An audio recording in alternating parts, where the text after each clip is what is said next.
বিসমিল্লাহির রহমানির রহিম। Hello everyone, আসসালামু আলাইকুম। আপনারা সবাই কেমন আছেন? আশা করছি আল্লাহর রহমতে সবাই ভালো আছেন। আলহামদুলিল্লাহ আমিও ভালো আছি। তো দেখতে দেখতে একটা মাস কিন্তু চলে গেল। পবিত্র রমজান মাস পরে ঈদ উল ফিতর, একটা আনন্দের দিন, খুশি দিন। ঈদ মানে আনন্দ, ঈদ মানে খুশি। আর এই একটা ঈদকে ঘিরেই কিন্তু আমাদের কত কিছু করা, কত স্বপ্ন বোনা। একটা ঈদের জন্য কিন্তু আমরা কত কিছু করি, ঘরবাড়ি সব পরিষ্কার করা থেকে নিয়ে অনেক কিছু করা। তো এই যে দেখেন, গতকালকে কিন্তু আমি অনেক কাজ করেছিলাম, অনেকগুলো কাপড় ধুয়েছিলাম। তো আজকেও কিন্তু বেশ অনেকগুলো কাপড় ধুয়ে ছাদে দিয়েছি, দিয়ে কিন্তু ঘরে চলে আসলাম। কালকে কিন্তু ঝেড়ে নিয়েছি পুরো ঘরটাই অফ ক্যামেরায়। তো আজকে আবার কিন্তু মুছে নিয়েছি, যেহেতু ধুলাবালি কিন্তু বেশ পড়েছিল। তো আজকেও আবার ভালো করে মুছে নিলাম। তো আমার ছোলাগুলো কিন্তু মুছে নিচ্ছি। তো আজকে শুধু রান্নাঘরটাই দেখাবো, অন্যান্য ঘরটা কিন্তু দেখাতে পারবো না, ভিডিওটা অনেকটা লং হয়ে যাবে। তো এ পর্যন্ত আমার ভিডিওটা যারা দেখছেন, প্লিজ একটা লাইক দিয়ে কন্টিনিউ করবেন। লাইক দিতে কিন্তু আপনারা ভুলে যাবেন না, প্লিজ একটা লাইক দিয়ে যাবেন। লাইক দিলে কিন্তু আমার ভিডিওটা অন্যের কাছে পৌঁছাতে সাহায্য করে। তো আমি কিন্তু আপনাদের ভিডিওতে লাইক দিয়ে ভিডিওটা শুরু করি। আমার একটা অভ্যাস, আমি শর্ট ভিডিও হোক বা লং ভিডিও, প্রত্যেকের ভিডিওতে কিন্তু আমি লাইক দিয়ে শুরু করি। তো আপনারাও প্লিজ লাইক দিয়ে ভিডিওটা শুরু করবেন। তো আজকে যেহেতু শেষ রমজান ছিল, আর আমি এতদিন কিন্তু বাজাপুরা কোনো আইটেমই করিনি। আমি হয়তো পুরো রমজান মাসের ভিতরে 4 দিন ইফতারি এরকম বাজাপুরা আইটেম করেছিলাম, বাকি প্রত্যেক দিনই কিন্তু আমি ভাত তরকারি রান্না করে খেয়েছি। যেহেতু আমার প্রচুর ঝামেলা ছিল, তার জন্য আমি পারিনি। তো আজকে বাচ্চারা, আব্বু, আমার মেয়েরাও কিন্তু বায়না ধরছিল যে আজকে কিছু পেঁয়াজি আর আলুর চিপস সেগুলোর জন্য বানাই। তার জন্য দেখেন আমার মেয়েকে দিয়ে বেসন আমি এনেছি, আর ময়দা এনেছি, আর ডাল ভিজিয়ে রেখে দিয়েছিলাম, সেটা আপনাকে দেখিয়েছি। আর আলুর চপ বানাবো। তো আমি সাথে কিন্তু সয়াবিন তেলও আনিয়েছি আমার মেয়েকে দিয়ে। তো মাঝে মাঝে টুকটাক কিন্তু আমার ছোট মেয়ে কাজ করে, বায়নাগুলো শোনে আর কি।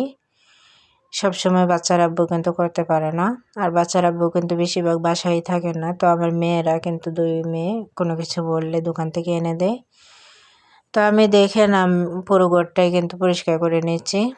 আর আয়রনের কাজটা হয়তো কিছুদিন বন্ধ থাকবে, তার জন্য সেটাও আমি পরিষ্কার করে নিচ্ছি। আর টেবিলটা পরিষ্কার করে নিচ্ছি। টেবিলে কিন্তু আমরা খাওয়া দাওয়া করি, আর এখানে আবার সেলাইয়ের জন্য কাপড়গুলো কাটা হয়, সেগুলো আমি কেটে নেই। তো এই যে দেখেন আমার রান্নাঘরটা, টেবিলটা, এই টেবিলে কিন্তু আমি কাপড়গুলো কেটে নেই। এখানে আমার রাইস কুকারও থাকে, এখানে ভাত রান্না করি। আর আমার হয়তো সবার মতন কিন্তু আমার এত সুন্দর সুন্দর জিনিসও নেই, বা সব কিছু ঠিকঠাক মতো রাখতে পারে না। তবে আমার মতন করে আমি গুছিয়ে নিয়েছি আলহামদুলিল্লাহ।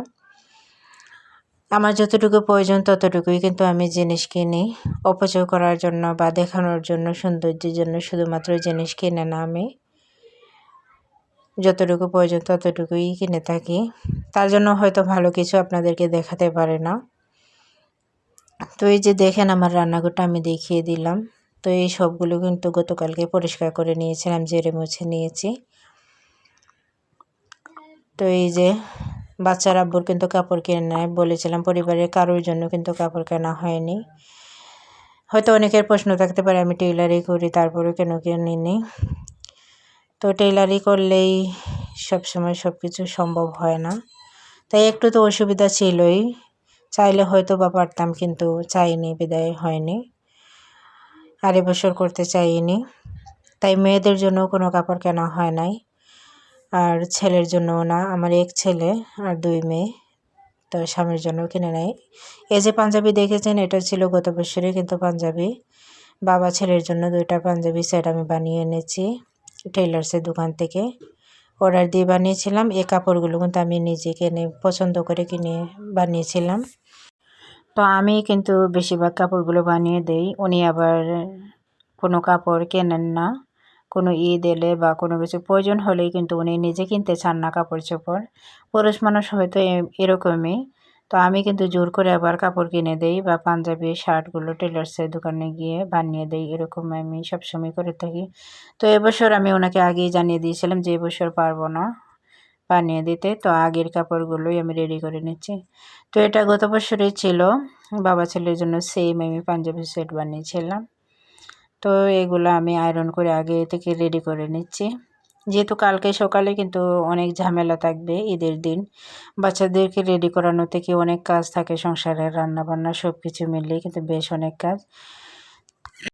আর তাছাড়া অন্যদিকে রাতের বেলা আবার অনেকগুলো অর্ডার এসেছে বানিয়ে দেওয়ার জন্য। তো আমি রাখতে চাইনি, কিন্তু তারপরও আবার রেখে দিয়েছি, কিন্তু শর্ত দিয়েছি যাতে ঈদের পরে নেওয়া হয়, যেহেতু আমার সংসারেরও অনেক কাজ আছে। তাছাড়া গত বছর কিন্তু আমি অনেক পরিশ্রম করেছিলাম, ঈদের দিন পর্যন্ত কাজ করেছিলাম। তো এতটা চাপ আমি নিতে চাইছিলাম না এবছর, তার জন্য রেখেছি ঠিকই, কিন্তু সবাইকে বলে দিয়েছি যাতে ঈদের পরে নেওয়া হয়, কারণ এবছর আমি আর অতিরিক্ত কাজ করতে পারবো না।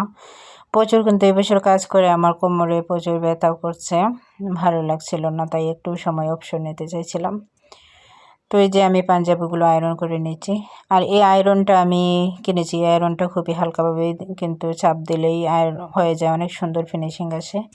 তো বুঝলেই যা হয় আর কি, যখন বুঝি নাই। প্রথমে একটা আয়রন কিনেছিলাম, সেটা খুবই নর্মাল ছিল, 700 টাকা দিয়ে কিনেছিলাম। তো এটা নষ্ট হয়ে গেছে খুবই দ্রুত, তাড়াতাড়ি নষ্ট হয়ে গেছে, ভালো ছিল না।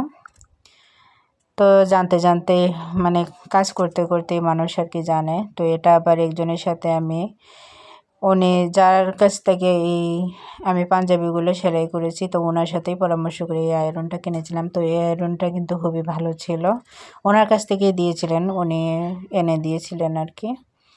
তো এটা ভালো ছিল। তো এই যে দেখেন আমার ছোট ছেলে বলতে তো আমার এক ছেলেই, তো তার জন্য পাঞ্জাবিটা। তো আমি ভাবছি গতকালকে ওনারা বাবা ছেলে যেন ওই পাঞ্জাবি সেটটাই পরে একসাথে ম্যাচিং করা, যেহেতু আমি আর বানাই নাই, তো এটা তারা পরবে কালকে। তো এই যে দেখেন আমি আয়রন করে নিয়ে নিলাম। আয়রন করার পর কিন্তু আমার আরও অনেক কিছু কাজ আছে। তো তার সাথে পায়জামাটাও আমি দেখিয়ে দিয়েছি, পায়জামাটাও আয়রন করে নিয়েছি। তো আমার ভিডিওটা আপনাদের কাছে কেমন লাগে অবশ্যই জানাবেন। আমার চ্যানেলে নতুন বন্ধু হয়ে থাকলে সাবস্ক্রাইব করে পাশে থাকবেন। অলরেডি যারা সাবস্ক্রাইব করে দিয়েছেন তাদেরকে অসংখ্য ধন্যবাদ। আর প্লিজ আমার আপু ভাইদেরকে একটাই অনুরোধ, আমার ভিডিওটা টেনে টেনে দেখবেন না, ফুল ওয়াচ করে দেখার চেষ্টা করবেন। আমি আপনাদের ভিডিওগুলো ফুল ওয়াচ করে দেখার চেষ্টা করব ইনশাল্লাহ। তো ইফতারির কিন্তু প্রায় সময় চলে আসছে। আমি আজকে সবাই বলছিল যে আজকে কিছু ভাজাপোড়া আইটেম করার জন্য। তো এখানে আলুর চপ আমি করে নিচ্ছি, আর পেঁয়াজি, বেগুন গড়ে ছিল না, তা নাহলে আমি বেগুন বানাতাম। তো গড়ে যা ছিল সেগুলোই আমি করে নিচ্ছি, আর অতিরিক্ত করতে চাইছিলাম না। তো এই যে দেখেন বেগুনিগুলো আমি ভেজে নিচ্ছি। আর ছোটো বাচ্চারা কিন্তু ভাজাপোড়া আইটেমগুলো পছন্দ করেই। তো আমি দেখেন বেগুনিগুলো আলুর চপগুলো ভেজে নিচ্ছি। তো আলুর চপগুলো আজকে মাশাআল্লাহ খুবই সুন্দর হয়েছিল, ফুল ছিল। তো আলুর চপ বা বেগুনে যাই হোক না কেন, সেগুলো ফুললে কিন্তু খুবই সুন্দর লাগে দেখতে। তো এই যে দেখেন, তার সাথে আমি পেঁয়াজিও কিন্তু বানাবো। তো আলুর চপগুলো আগে ভেজে নিচ্ছি। দেখেন আমার আলুর চপগুলো, এই যে দেখেন মাশাআল্লাহ বেশ অনেকগুলো আমি আলুর চপ বানিয়ে নিয়েছি। তো আমার ভিডিওতে কিন্তু আমার আপু ভাইয়ারা অনেক সুন্দর সুন্দর কমেন্ট করেন, তাদের প্রতি অনেক অনেক দোয়া এবং ভালোবাসা রইল, মন থেকে অসংখ্য ধন্যবাদ তাদেরকে জানাই। তো আমি এখানে পেঁয়াজও বানিয়ে নিচ্ছি, আলুর চপগুলো আগে ভেজে নিয়েছি। তো এখানে পেঁয়াজও বানিয়ে নিলাম। দেখেন আমি পেঁয়াজগুলো বানিয়ে নিচ্ছি।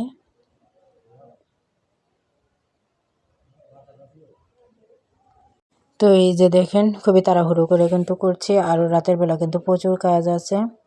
তো আপনারা কে কীভাবে কাটাচ্ছেন অবশ্যই জানাবেন। আমার তো কিন্তু খুবই ব্যস্ততায় কাটাচ্ছি, কাজ শেষ করে দিয়েছি কালকেই, কিন্তু তারপরও অনেক কাজ রয়ে গেছে। তো ইফতারের সময় কিন্তু হয়ে গেছে। আমি দেখেন আলুর চপ আর এখানে পেঁয়াজ অনেকগুলো ভেজে নিয়েছি। তো এই যে বেশ কিছু কিন্তু আমি বানিয়েছি। তো এখন আমার স্বামী সেগুলো আবার ভেঙে নিচ্ছে, যেহেতু ইফতারের সময় হয়ে গেছে আর হয়তো 2-3 মিনিট সময় আছে। তো একসাথে কিন্তু মেখে নিচ্ছে। তো তো এভাবে কিন্তু মেখে নিলে বেশ ভালো লাগে, মুড়ি দিয়ে মেখে কিন্তু অনেকটা ভালো লাগে খেতে। তো আপনারা কিভাবে খান অবশ্যই জানাবেন। তো আমরা কিন্তু সব কিছু এভাবে মেখে নিয়েই খেয়ে নিই। তো এই ছিল ভিডিও আজকের মতন। সবাই ভালো থাকবেন, সুস্থ থাকবেন। আল্লাহ হাফেজ, আসসালামু আলাইকুম দিন।